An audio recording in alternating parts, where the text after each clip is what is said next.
chorizo al vino manzanilla.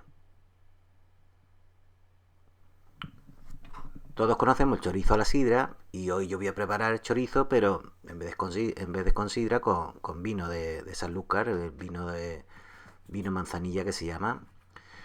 El chorizo he comprado uno riojano y lo voy a cortar en rodajas. Le dejo la piel porque la piel es natural y se la dejo. Y lo voy a poner a sofreír en aceite, una cazuela a fuego alto con 3-4 ajos cortados a la mitad y en aceite de oliva a fuego alto. Y los muevo los trozos de chorizo y los ajos para que se vayan haciendo por todos lados, se doren un poquito por todos los lados. He puesto primero los ajos para que empiecen a bailar un poquito en el aceite y cuando han empezado a bailar pues añado los trozos de chorizo. Yo digo que este es un buen chorizo español de La Rioja y bueno, lo podía hacer con cualquier otro tipo de chorizo. Pero bueno, creo que en México le ponéis vinagre y ya no sabría deciros si iría bien con esta receta. En fin, solo la he probado con chorizo español. No sé si podré ayudaros ahí.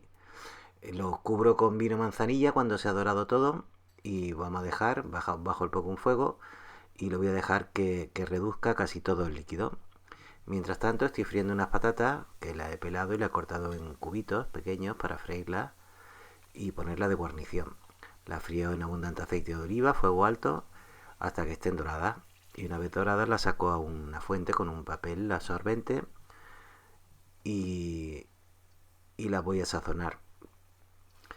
Eh, Todos conocemos el famoso chorizo a la sidra, pues este, bueno, con vino de Cádiz, vino de Sanlúcar.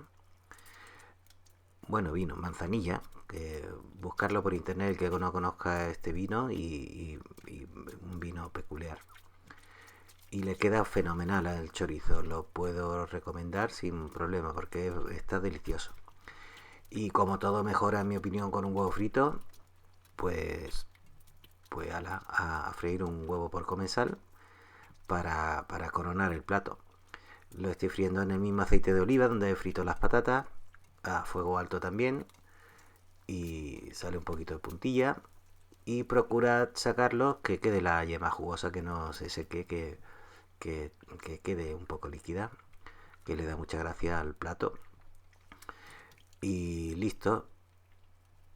Somos tres comensales, frito tres huevos y a cada uno le voy a poner una cazuelita de barro con las patatas en el fondo. Encima voy a poner el chorizo con un poco de su salsa correspondiente, los ajitos que también están muy ricos, muy ricos, y lo coronaremos con el huevo frito y listo para servir. Lo único que le voy a poner antes de empezar a comer es un poquito de la salsa, un par de cucharaditas de salsa, que está deliciosa y que si lo probáis me agradeceréis. Veis que la yema está jugosa y el plato no deja de estar rico por ser tan sencillo. Así que os animo a probarlo, que me comentéis a ver qué os ha parecido y probadlo con el vino manzanilla que os gustará. Si no, pues con una cervecita mismo va bien. Saludos y hasta la próxima.